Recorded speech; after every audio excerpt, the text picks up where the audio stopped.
The first time I saw Sammy was at Ciro's in Los Angeles in around 1950.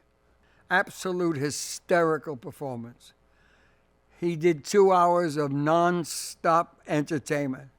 You sat there in shock. You sat like this.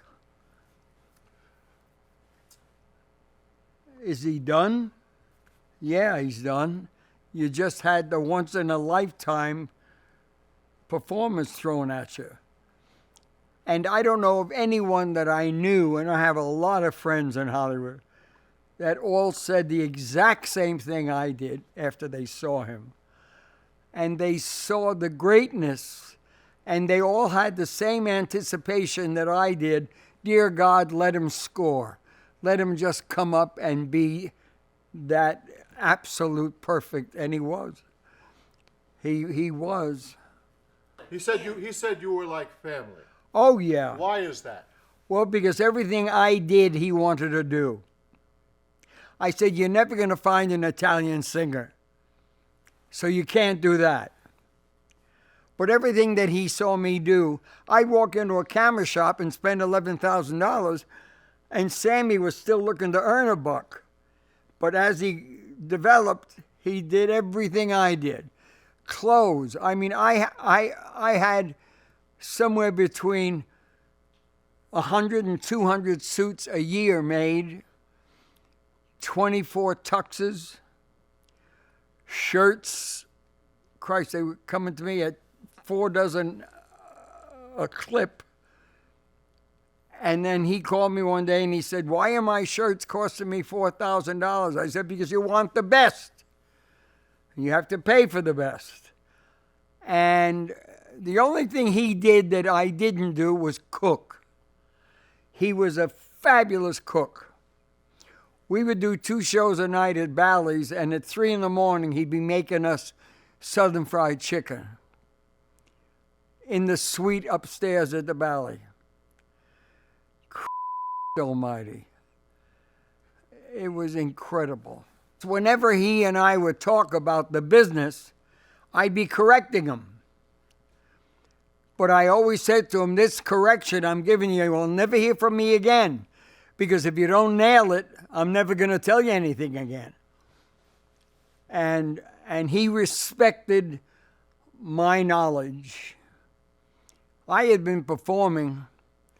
At the time I met Sammy, I had already been performing 30 years. And the lessons that I got from my dad was like going to Brandeis University or ITT. The education that I got from my dad is inconceivable. Frank Kruchek of the London Royal Academy said to me, your father sounds to us like he was an apostle. I said, he was. He was just that. My father taught me about the importance of respecting your audience. Don't walk out on that stage believing they'll be there because you're there. Bull. They're there because they want to see you, and you better treat it with infinite dignity. And you go out on that stage for one purpose.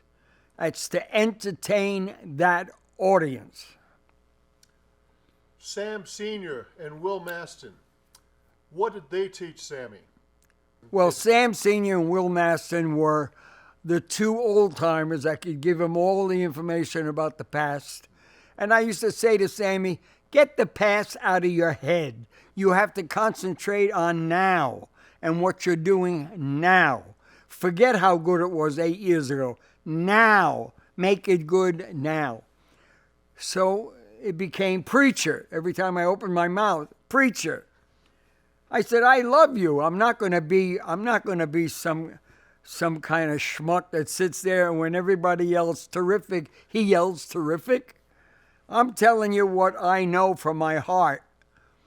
And I would talk to Sammy from a place men don't talk from. Men in general don't go there.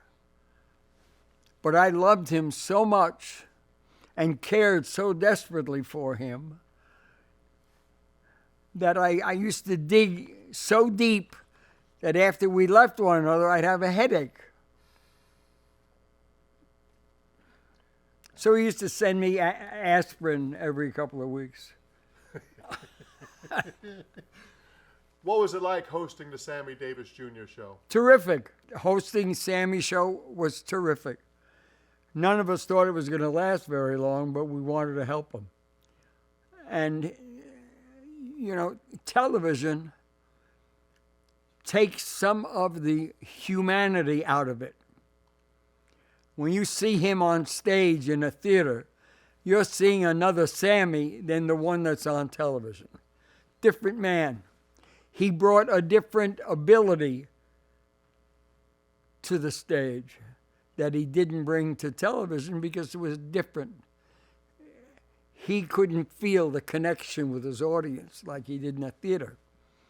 And I would say to him, you have to start regulating your mind, that's just as important as the theater. You got to start getting that to work.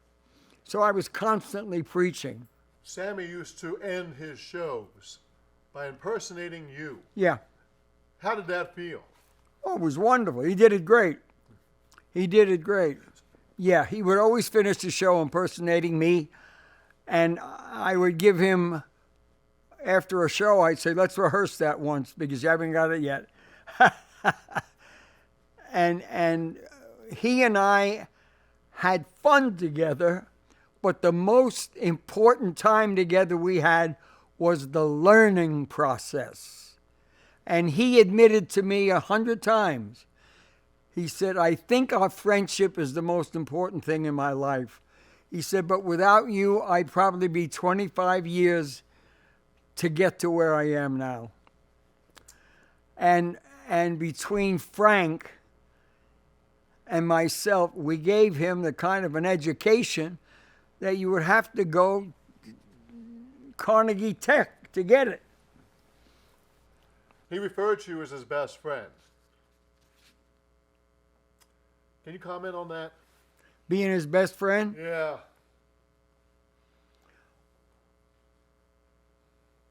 Why does the President of the United States that taps a little boy on the head, why do the parents think the little boy is now special? Same thing. Exact same thing.